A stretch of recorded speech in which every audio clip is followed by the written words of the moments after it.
Hey, what's up guys? Okay, so this was a very emotional chapter with both Shiki and surprisingly enough Milani showing very negative reactions to the actions of Shura, whether it be sadness or anger. Now, we start the chapter with Jin and Shiki, but I'm actually going to skip past that and go to the middle of the chapter where we actually get to focus on Homura and Milani's battle. Because despite how it looked at the end of the last chapter, Milani's actually not defeated just yet. We actually have her now no longer hiding inside her mirror shards in the mirror world in her physical body. And then once it comes down to a fight between her and Homura one-on-one, Homura is easily able to take her out. And this is when we actually get a very emotional scene from Milani, where we end up finding out that she actually doesn't agree with the actions that Shura has taken. She doesn't want to destroy all the androids and robots in the outer cosmos. In fact, we end up getting a flashback where we end up finding out that Saika, the robot member of the Ocean 6 that Shura killed in the very beginning of this arc, was actually someone that was kind of like a grandpa to her, kind of the same way that Shiki had with Ziggy prior to, Ziggy's death and then resurrection.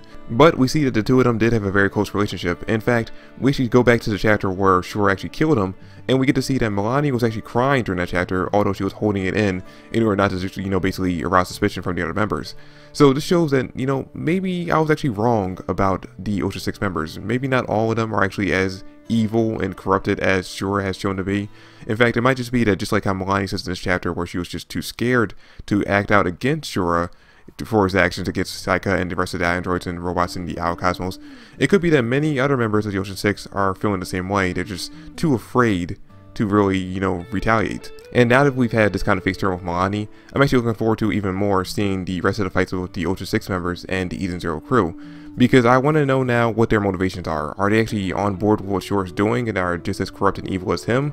Or are they actually kind of like Milani, where they disagree with what Shura's doing, but are just too afraid to actually go against him? Now, going back to the beginning of the chapter, we actually see Jin finding Shiki underneath a pile of robots having survived the explosion from 2 chapters ago.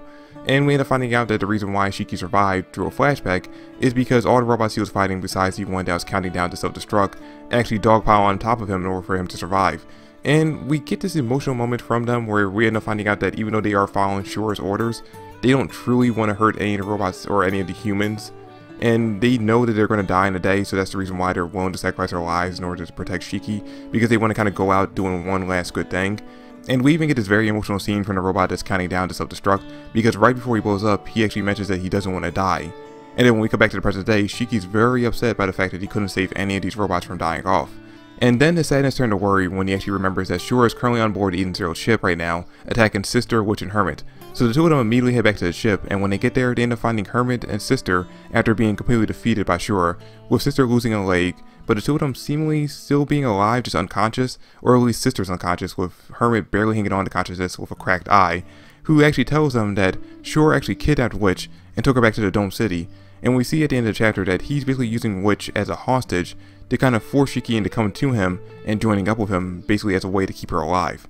And that's pretty much where the chapter ends, with Shiki basically being enraged by the fact that his family, his crew, were just completely annihilated by Shura and wanted to go out for revenge. Now, after reading the chapter, I actually saw a lot of people commenting about how upset they were that Sister, Witch, and Hermit were so easily defeated and how they are just completely useless if they're not in their battle dresses. And I actually do agree with those comments to a certain extent, because when they're not in their battle dresses, the 3 of them actually aren't that strong and capable, but you gotta remember that when they are in their battle dresses, they are very powerful fighters. In fact, we've only seen them lose twice in the entire series, this time against Shura and one other time in the alternate timeline, and both times were due to a sneak attack. I don't think they actually would have beat Shura, but had they actually had time to equip their battle dresses, I feel like the fight would have lasted a lot longer, at least long enough for Shiki and Jin to make it onto the ship. And you gotta remember that the 3 of them actually aren't the combatants of the 4 Shining Stars. Valkyrie was. So I kinda give them a pass for not being that capable outside of battle dress forms. But anyway guys, that's pretty much it for the chapter. I'm actually looking forward to seeing what happens when Shiki and Jin come face to face with Shura, because I know that Shiki's gonna be out for revenge, and I can't wait to see what happens when the 2 of them fight off again. And I'm actually looking forward to seeing how well Jin matches up against Shura. Even though I don't think Jin and Shura are actually going to fight for that long, I'm hoping we actually get to see a little bit of their fight before Shiki jumps back into it. But that's it for the video guys, thanks for watching, I hope you enjoyed. If you did, please drop me a like, subscribe to the channel, I would greatly appreciate that, and I'll catch you guys in the next video. Peace.